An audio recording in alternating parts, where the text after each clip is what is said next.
Hola, bienvenidos al canal Gestiones Fáciles. Si ya has presentado la solicitud del ingreso mínimo vital o piensas presentarla próximamente, te aconsejo que te quedes a ver este vídeo porque aquí te vamos a plantear una serie de preguntas, dudas y problemas que se han suscitado a la hora de hacer el ingreso mínimo vital. Muy atento. Antes de empezar, desde Gestiones Fáciles queremos manifestar nuestro agradecimiento por las muestras de apoyo que hemos recibido durante todo este proceso. Nos gustaría seguir apoyando y poniendo a disposición de cuanta más gente mejor todos estos recursos gratuitos, esta ayuda y este asesoramiento, para lo cual os pedimos que os suscribáis al canal y le deis a la campanita para estar puntualmente informado.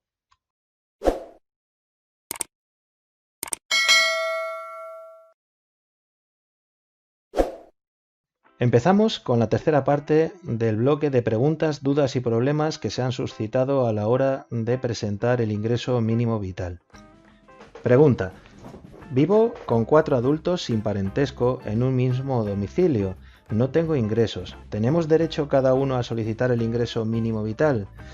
No, no pueden solicitarlo. Es una de las situaciones en las que se espera que se regulen en el futuro desarrollo reglamentario, pero que a día de hoy no tienen derecho. Es el típico caso que les comentaba en la parte primera, respecto del cual ahora mismo no tienen derecho a presentar el ingreso mínimo vital, pero se espera que cuando se desarrolle el reglamento, esta situación, que tiene todo el sentido del mundo, se regule y por tanto den lugar a que se pueda beneficiar del ingreso mínimo vital. Pregunta: tengo 65 años recién cumplidos, sin ingresos y recibiendo ayuda de los servicios sociales, de Cruz Roja y de Cáritas. Voy a pedir la pensión no contributiva, pero me han dicho que tardan 3 o 4 meses en concederla. ¿Puedo pedir el ingreso mínimo vital? La respuesta es que, sintiéndolo mucho, no lo puedes solicitar, porque uno de los requisitos es tener menos de 65 años, salvo que existan menores a cargo de esta persona o tenga cargos de personas con discapacidad y no existan otros adultos dentro del hogar con ingresos. Salvo en estas dos excepciones, podrá solicitar la pensión no contributiva, pero no el ingreso mínimo vital. Pregunta: ¿se tendrán en cuenta el gasto que supone el alquiler de una vivienda? Bien, en relación con el ingreso y con el patrimonio, os comunicamos que vamos a dedicar un vídeo exclusivamente a esa temática. ¿Qué ingresos debemos indicar en la solicitud? ¿Qué tipo de patrimonio? Si tiene actividades o ha tenido actividades económicas, qué tipo de ingresos, en este caso serían netos, qué hay que descontar como gastos, etcétera. Ya digo, dedicaremos un vídeo concreto. Ciñéndonos a la pregunta en cuestión, al tratarse de un gasto que no supone un ingreso y no se trata de una actividad económica porque es una vivienda, no se tiene en cuenta el gasto del alquiler.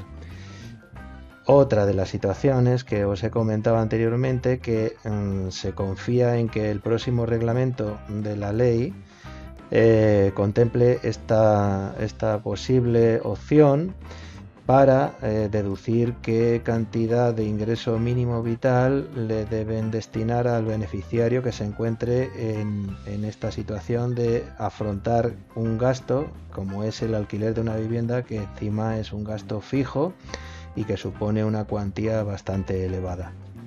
Pregunta: ¿qué pasa si mientras percibo el ingreso mínimo vital encuentro un empleo o empiezo a trabajar por cuenta propia? Como os he dicho en vídeos anteriores, una de las finalidades, aparte de reducir la situación precaria de las familias, es incentivar la búsqueda de empleo, todo lo contrario de lo que se suele manifestar en Vox Populi. Entonces, dice la respuesta: podrás seguir disfrutando de la prestación, que únicamente se reducirá al tener en cuenta tus mayores ingresos. Y ojo, no obstante, existe un complemento o estímulo al empleo, es decir, una parte de esos nuevos ingresos que obtengas no computarán para el cálculo de la prestación.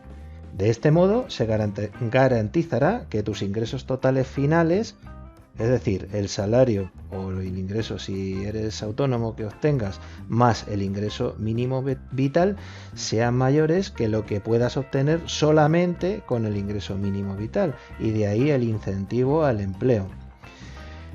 Existe una única obligación, y es que hay que informar a la Seguridad Social del cambio de situación. Esta pregunta es lo opuesto a lo que hemos comentado anteriormente. Dice así la pregunta: ¿qué pasa si mientras percibo el ingreso mínimo vital pierdo los ingresos, bien salariales si trabajo por cuenta ajena, o los ingresos que perciba si tengo un negocio, es decir, por cuenta propia? Bueno, pues la respuesta es que en tal caso la cuantía de la prestación que percibas se incrementará de manera proporcional para garantizar que el importe que se obtenga por el ingreso mínimo vital alcanza los niveles de renta garantizada. En este caso existe también la obligación, aunque tampoco creo que sea muy difícil entenderlo, que hay que comunicar a la Seguridad Social esta otra situación. Pregunta: ¿el ingreso mínimo vital es compatible con las rentas mínimas de las comunidades autónomas? Sí, sí lo es. El ingreso mínimo vital es un suelo de ingresos, es decir, un mínimo que el gobierno de la nación, el gobierno estatal, asegura en todo el país. Pero las comunidades autónomas pueden complementar este ingreso, bien sea para adaptarlo a los diferentes niveles de precios que existen en unos u otros territorios, o bien para establecer complementos, por ejemplo, en ayuda de vivienda, de estudios o por otras circunstancias que cada comunidad autónoma considere oportuna. Esta pregunta también aparece con cierta frecuencia en los comentarios de los diferentes vídeos. Dice así: ¿las prestaciones familiares por hijo a cargo de mayores de 18 años con discapacidad se transforman directamente en el ingreso mínimo vital? La respuesta es que no se van a transformar directamente en el ingreso mínimo vital y no van a desaparecer. Esas prestaciones no están condicionadas a la renta del hogar y por tanto van a continuar como hasta ahora. En todo caso, las prestaciones por hijo a cargo, en términos generales, podrán seguir como hasta ahora o transformarse en el ingreso mínimo vital.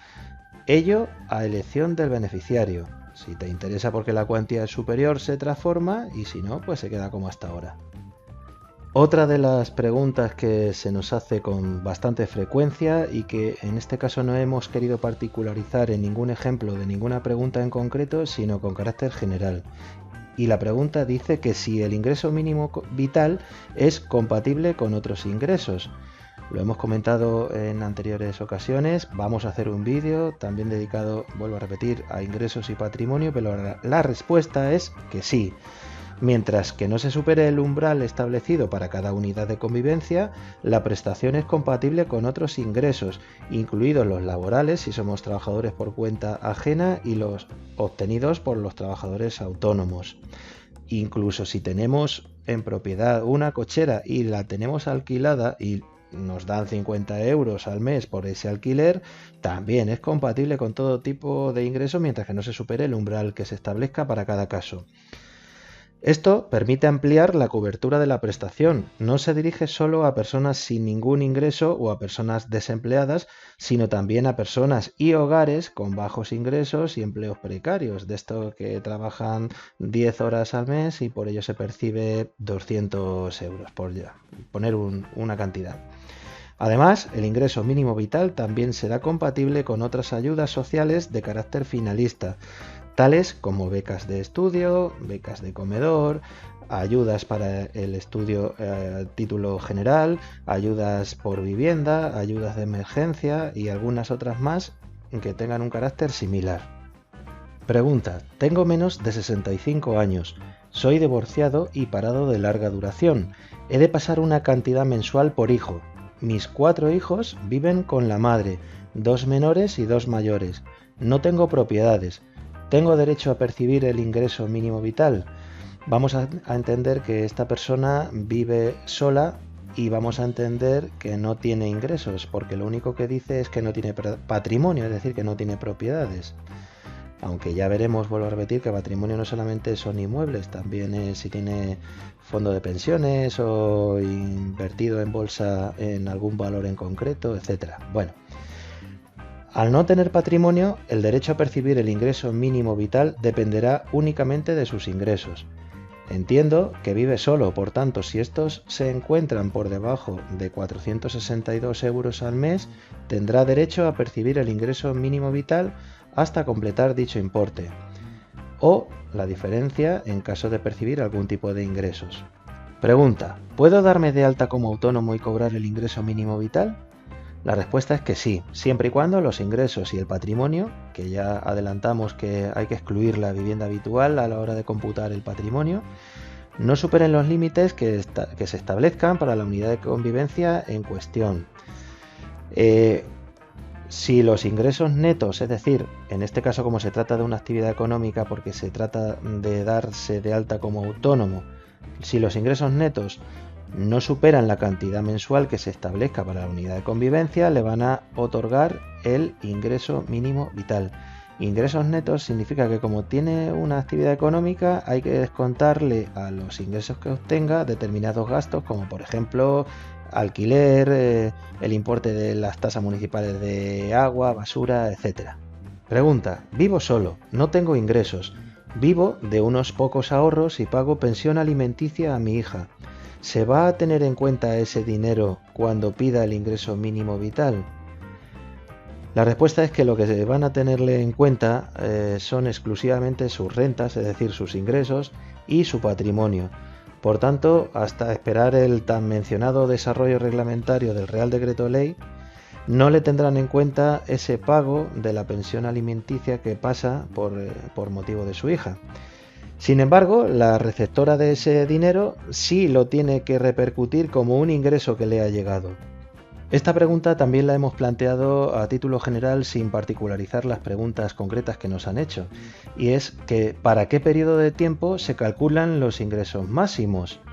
Existen dos posibles casos, uno lo normal y otro el excepcional. El normal es que el ingreso mínimo vital se puede solicitar si los ingresos totales del año anterior, en este caso 2019, son inferiores a la renta garantizada anual según el número de personas que forman parte de la unidad de convivencia, que en el caso menor, de menor importe, que son 5.500 euros aproximadamente, le corresponde a una persona que vive sola, hasta 12.000 euros aproximadamente, que como máximo para el caso de una pareja con 3 hijos. Y el segundo caso, que es de carácter excepcional debido a la situación de COVID de este primer semestre del año 2020, en donde también se puede solicitar si durante el tiempo transcurrido del año 2020 se han obtenido ingresos que en términos anuales estarían por debajo de esa cifra que mencionábamos en el punto número 1. Esto permitirá atender a las personas que se han visto afectadas por la crisis del COVID-19. En estos casos, cuando se tengan los datos de todo el año, se llevará a cabo un ajuste de la prestación en función de los ingresos reales.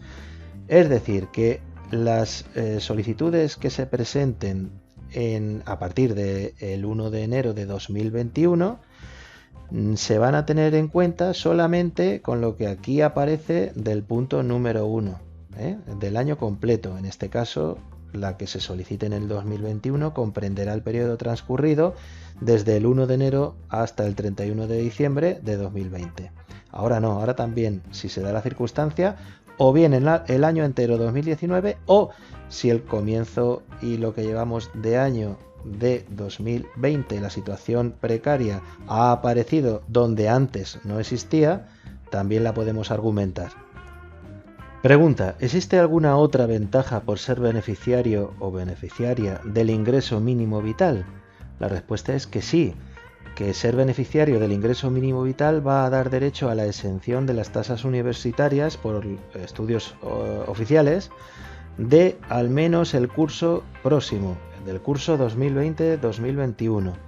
Y otra grandísima ventaja es que los medicamentos que lleven receta médica, es decir, que estén prescritos mediante receta médica, también serán gratuitos. De esto ya hicimos un vídeo anteriormente, de cuyo enlace lo adjunto en la descripción del vídeo. Pregunta: he enviado la solicitud por correo postal y aún no me han contestado. ¿Es normal?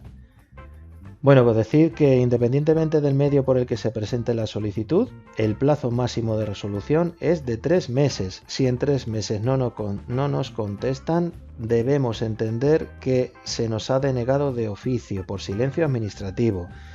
Es decir, que no tenemos derecho a esa solicitud. Luego nos darán un plazo para recurrir y si pretendemos o estimamos que tenemos derecho, se recurre sin ningún problema.